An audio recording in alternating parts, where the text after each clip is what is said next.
What if I told you that the world you see, touch, and call reality is just one of 14 levels of existence? What if heaven and hell aren't just metaphors, but actual dimensions you could travel to, depending on the state of your consciousness? The ancient sages of the East didn't just believe in a single universe. They described a vast multiverse of 14 interconnected realms called the 14 Lokas, long before modern physicists even dreamed of string theory and parallel dimensions. And here's the mind-bending part. According to the Vedas, you're not just in one of these dimensions right now. Your soul has traveled through many of them, and where you go next depends entirely on the choices you make in this life. Today, we're going to take a journey through these 14 realms, from the highest planes of enlightenment, where time stands still, to the lowest depths where souls are trapped in illusion. We'll explore what the ancient texts say about each world, and why modern quantum physics might just be catching up to this ancient wisdom.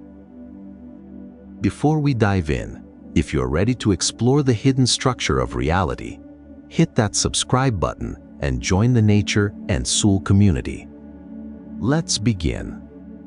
Let me ask you something. Have you ever felt like there's more to reality than what you see? Like this physical world is just one layer of a much larger cake? You're not alone. Throughout human history, nearly every culture has described a layered universe, heavens above, earth in the middle, and underworlds below. But the Vedic tradition takes this concept to a level of detail that rivals modern theoretical physics. The ancient texts describe a complex universe of 14 lokas, a word that translates roughly to worlds, planes, or dimensions. These aren't just poetic metaphors for good and evil. They're described with the precision of a scientific map, each with specific locations, inhabitants, and laws of physics. Here's where things get interesting. According to these texts, these 14 realms aren't scattered across space like distant galaxies. They exist in the same universe, but at different frequencies of vibration, different levels of density or subtlety. Think of it like radio stations. 100 stations can exist in the same room, but you only hear one at a time, depending on what frequency you're tuned to. It's a brilliant model that predates modern physics by thousands of years. And it raises a question that should keep you up at night. If there are 14 levels of reality, and you're tuned to just one, what are you missing? All right, let's take the tour. The 14 lokas are divided into two main categories. 7 higher realms called the Vyarthis, and 7 lower realms called the Patalas. Earth, our home, sits right in the middle as the bridge between them. The 7 higher realms, Vyarthis. Let's start from the top and work our way down. 1. Satya Loka, the realm of ultimate truth. This is the highest dimension, the abode of Brahma, the creator. The ancient texts say that souls who reach this plane are finally released from the cycle of birth and death. No more karma, no more rebirth, just pure consciousness, liberated from the illusion of separation. Think of it as the final level in a video game, where you realize the whole game was just a game, and you finally put down the controller. 2. Tapaloka, the realm of intense austerity. In this plane, beings known as Ayonija reside. They're beings who've achieved immense spiritual power through deep meditation and penance. It's the plane for those who've dedicated their entire existence to spiritual practice. 3. Janaloka, the realm of divine wisdom. This is where the sons of Brahma live, beings of profound knowledge and wisdom. If you're a truth seeker, this is the dimension you'd vibe with. 4. Maharloka, the realm of enlightened sages. Here dwell great sages and ascetics who have transcended normal human limitations. Figures like Markandeya, a sage who, according to legend, survived the destruction of the universe, reside here. 5. Svarloka, the celestial heaven. This is the realm of the gods Devas, ruled by Indra. It's described as a paradise of pleasure and bliss. But here's the catch. It's temporary. Even the gods are bound by karma and eventually have to leave. 6. Bhuvarloka, the intermediate realm. The space between Earth and the Sun. Semi-divine beings live here. It's a transitional zone, not quite physical, not fully celestial. 7. Burloka, Earth. This is us. Home, the place where matter and spirit meet. But here's what's fascinating. The Vedas teach that Earth is just one of billions of inhabited worlds in this universe. They believed in a multiverse long before anyone had ever seen a telescope. Now, let's descend into the lower realms. The 7 lower realms. Patalas. 8. Atala Loka. This realm is ruled by Maya, a being with mystical powers. It's described as a place of intense desire and sensuality. 9. Vaitala Loka. Ruled by Harabhava, a form of Shiva. It's associated with power and control, a domain for beings driven by dominance. 10. Sutala Loka, the kingdom of the demon king Bali. Interestingly, this realm is described as beautiful and opulent.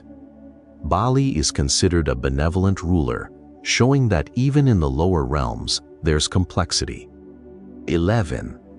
Talatala Loka, another realm ruled by Maya, where Shiva is said to reside under Maya's protection. It's characterized by arrogance and egotism. 12. Mahatala Loka. Here live the Nagas, great serpent beings. It's a realm of constant conflict and comparison. 13. Rasatala Loka. Home to the demons Danavas and Daityas. A place of chaos and struggle, where the darker impulses of consciousness play out. 14. Patala Loka, the lowest realm. The deepest level, ruled by Vasuki, the king of serpents. It's a realm of darkness and ignorance. Souls here are trapped in suffering, unable to perceive higher truths. The big picture. Here's the key insight that the sages want you to understand. These 14 lokas are not just physical places. They're states of consciousness. Each realm corresponds to a level of awareness, an embodiment of certain qualities, gunas. Satya Loka represents pure sattva, goodness, harmony, truth. Patala Loka represents pure tamas, darkness, ignorance, chaos. Earth, Burloka, is the mixing ground. It's where all 3 qualities, sattva, rajas, passion, and tamas, are present in varying degrees. And here's the hard truth. Your actions in this life, your karma, determine which realm you experience next. Now, before you dismiss this as ancient mythology, let's look at what modern physics is discovering. The multiverse. For decades, physicists have speculated about the existence of multiple universes. The many worlds interpretation of quantum mechanics, proposed by Hugh Everett in 1957, suggests that every quantum event creates a branching of realities. Modern theories like string theory suggest our universe might be just one of countless others, each with its own laws of physics. The Vedic sages described a multiverse with 14 distinct planes of existence thousands of years ago. Different frequencies of reality. Quantum physics tells us that what we perceive as solid matter is actually 99.999% empty space, filled with vibrating energy fields. The ancient texts describe the Lokas as existing at different vibrational frequencies. The ancient Hindus sound familiar.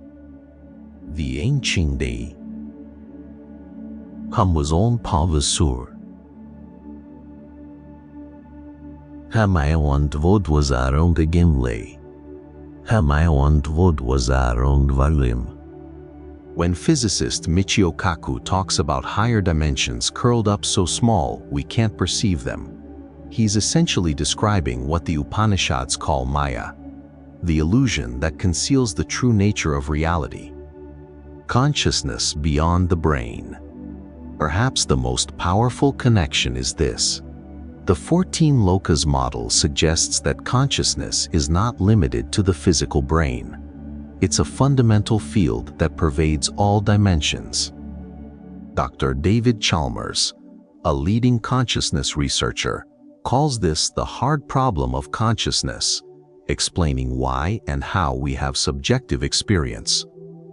Eastern philosophy has been grappling with this question for millennia, and it offers a bold answer. Consciousness is primary. Time dilation.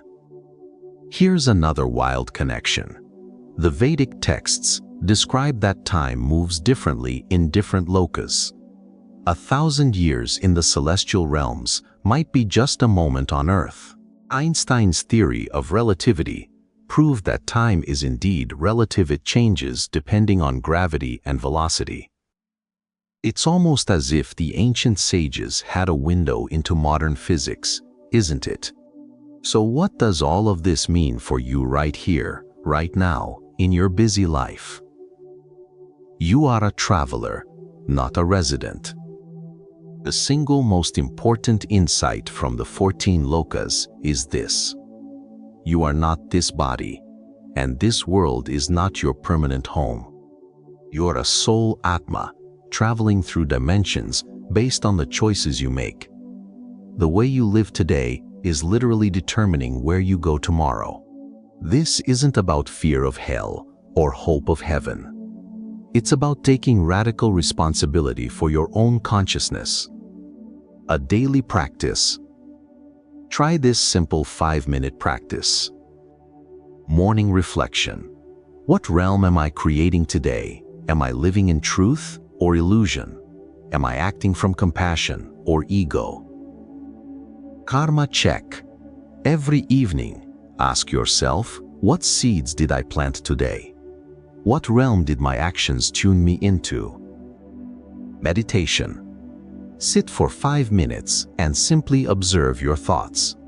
Are they ascending towards Satyaloka, higher states of awareness, or are they descending into Patala, fear, anger, resentment? The power of Earth. Here's the thing. Earth, Loka, is uniquely powerful. It's the only realm where the choices you make have immediate spiritual consequences. It's the karma factory. In higher realms, you don't make new karma, you experience the results of past actions. In lower realms, you're too trapped in illusion to make real progress. But here on Earth, you have free will. You can choose to rise or fall. That's a gift. Don't waste it. Let's bring this home. The Vedic sages saw the universe not as a machine, but as a living system of consciousness. The 14 Lokas are not just places, they're possibilities, potentials, experiences available to every soul. Each one of us is on a journey through these dimensions.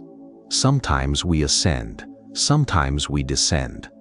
But the ultimate destination is always the same. To realize that all these realms are ultimately illusions, and that we are one with the infinite consciousness beyond them all. The Brahma Sutras say, Tat Vam Asi, that thou art. You are not just a traveler through the Lokas. You are, in your deepest essence, the consciousness from which all Lokas arise. So I want to ask you, What realm do you think you're tuning into right now? And what's one thing you can do today to raise your frequency?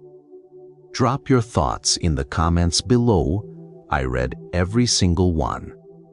If this video expanded your perspective, give it a like and share it with someone who's searching for deeper meaning. And don't forget to subscribe and hit the bell icon, because in our next video, we're going to explore what quantum physics has to say about the soul's journey through these dimensions. You won't want to miss it. This is Nature and Soul. Stay curious, stay conscious, and keep exploring the unknown.